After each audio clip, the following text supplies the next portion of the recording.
Scene 1. Pixar built a world inside a little girl's head, and most of us fell in love with it. Joy, sadness, fear, anger, disgust. 5 emotions, 1 story. Clean, simple, perfect. But here's what they never showed you. Before those 5 took their seats at the control panel, there were 27 emotions designed, voiced, argued over, and ultimately abandoned. Some were cut for pacing, some were cut for being too dark, and at least one was cut because a scientist proved it shouldn't exist at all. This is the graveyard of Inside Out. And trust me, what's buried here is fascinating. Scene 2. Let's start at the very beginning, because the original concept for Riley's emotional headquarters looked nothing like what ended up on screen. Early in development, the writing team wasn't just pulling emotions out of thin air. They were doing what any ambitious storyteller would do. They went straight to the source material. And one of the first frameworks they explored? The 7 deadly sins, yes. Pixar almost made a movie about a child's mind controlled by pride, greed, envy, and wrath. For a kid's film. Bold. 2 of those sin-inspired characters actually made it far enough into development to get full designs and personality breakdowns. Scene 3. First, greed. Greed was designed with a jade green aura, bathed in that classic money-tinged color palette, and wore oversized glasses that made him look like a tiny Wall Street executive living inside an 11-year-old's brain. The concept was that greed would drive Riley's desire for more. More attention, more stuff, more winning. Sounds funny on paper, but the writers hit a wall almost immediately, because greed as a primary emotion raises an uncomfortable question. Is wanting things really an emotion, or is it a behavior? Is it a symptom of something deeper, like fear or sadness? The more they pulled at that thread, the messier it got. Greed quietly disappeared. Scene 4. But the character who made it the furthest and whose removal genuinely reshaped the entire film was pride. His name was Preston. Preston was pompous. Preston was ambitious. Preston wore his self-importance like a tailored suit. And Preston had one singular mission inside Riley's mind: make her the best. Not just good, the best. His end goal, according to development materials, was to position Riley to eventually become President of the United States. Think about that for a second. An emotion whose entire purpose was to push a child toward maximum achievement, maximum status, maximum ego. And here's the thing. Preston wasn't a villain. He genuinely believed in Riley. He just believed in her in the most exhausting, insufferable way possible. Scene 5.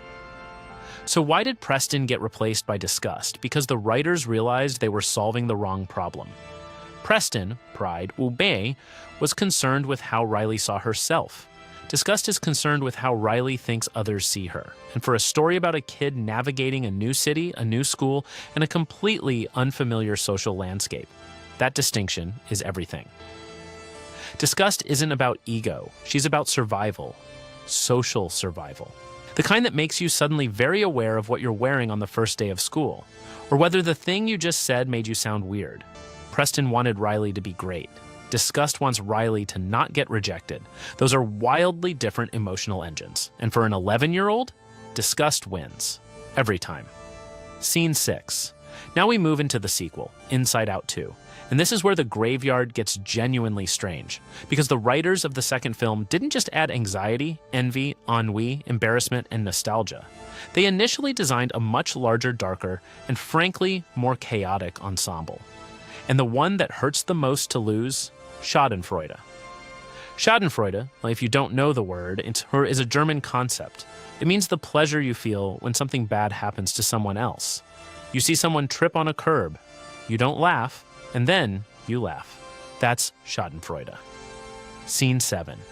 The character they designed was exactly what you'd expect, and somehow still completely unexpected. He wore traditional German lederhosen. He had a thick German accent. He was loud, chaotic, and absolutely delighted by misfortune.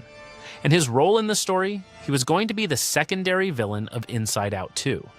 His entire narrative function was to explain one of the most genuinely interesting quirks of teenage psychology. Why teenagers find physical comedy funny in a way that younger kids and adults simply don't. Why watching someone get hit in the face with a door is, to a 15-year-old, the funniest thing that has ever happened. The answer, according to the science the writers were working with, comes down to an underdeveloped frontal lobe. The part of the brain responsible for empathy, consequence, and emotional regulation isn't fully formed in teenagers. So when something physically bad happens to someone else, the empathetic brake that would normally kick in just doesn't. And Schadenfreude fills that gap. That is a genuinely brilliant piece of emotional science wrapped inside a guy in lederhosen, and they cut him. Because the plot was already overloaded. Scene 8. But if Schadenfreude was the most fun casualty, shame was the most significant. Shame wasn't a supporting character. Shame was supposed to be the main antagonist of Inside Out 2. Not anxiety, shame. The concept was brutal in the best possible way. Shame's entire mechanism was attacking Riley's sense of self-worth from the inside, not making her afraid of what might happen, not embarrassing her in front of others, but convincing her quietly and persistently that she was a terrible person, that her flaws weren't just flaws. They were her identity, that she was fundamentally, irredeemably not good enough. Scene 9. If you've ever experienced genuine shame, not embarrassment, not guilt, but shame, you know exactly how accurate that description is. Embarrassment is, I did something awkward. Guilt is, I did something wrong. Shame is, I am something wrong. The writers knew they had something powerful, a villain that didn't attack from outside, a villain that lived in the mirror. So why did shame get cut? 2 reasons, and both of them are fascinating. Scene 10. The first reason was narrative. Shame as a concept resists redemption arcs. The whole point of shame is that it spirals, it compounds. It's extraordinarily difficult to write a satisfying resolution for a character whose power is making someone feel permanently, deeply broken, without either trivializing the emotion or traumatizing your audience of children. Joy can balance sadness. Anxiety can be acknowledged and managed, but shame? Shame doesn't want to be balanced. Shame wants to win. And writing a villain that complex for a story already juggling 6 new characters was too much. The second reason is even more interesting. Scene 11. The production brought in a science advisor, Dr. Dasher Keltner, a psychologist from UC Berkeley who had consulted on the original film.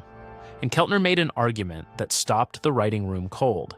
Shame, he said, is not a biological emotion. The core 5 emotions, joy, sadness, fear, anger, disgust, have neurological and evolutionary roots. They exist across cultures. They appear in infants before socialization begins. They're hardwired. Shame doesn't work that way. Shame is learned. It requires a social framework to exist. You need to know what others expect of you, internalize those expectations, and then measure yourself against them. Babies don't feel shame, it develops. Which means, by the internal logic of the Inside Out universe, where emotions are innate, biological, and headquartered inside you, shame shouldn't have a seat at the console. Shame isn't an emotion that lives inside Riley. Shame is something the world builds into her. That argument won. Shame was cut. Scene 12. Now let's move quickly through some of the others because the graveyard is crowded and everyone buried here deserves at least a moment. Guilt was designed and developed, but ultimately removed because it overlapped too clinically with anxiety. The writers kept asking, in any given scene where guilt would activate, couldn't anxiety do the same job? The answer was almost always yes. And in a film already dense with new characters, redundancy is a death sentence. Then there's jealousy and envy. And this one is particularly smart. Scene 13. Jealousy was originally planned as envy's twin sister, not a metaphor, an actual twin, side by side at the console. The entire point was to dramatize one of the most common emotional misunderstandings in human psychology. People use jealousy and envy interchangeably. They're not the same thing. Envy is about wanting what someone else has. Jealousy is about fearing you'll lose what you already have. One is about acquisition. The other is about protection. They feel similar from the inside, which is exactly why we confuse them, and exactly why pairing them as twins was such a clever visual metaphor. They were cut for pacing. Envy survived. Jealousy didn't. Scene 14. And finally, a few more ghosts from the early drafts.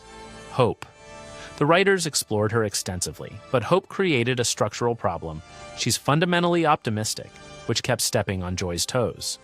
Two positive forces at the console created tonal redundancy, irritation, a smaller, pettier version of anger.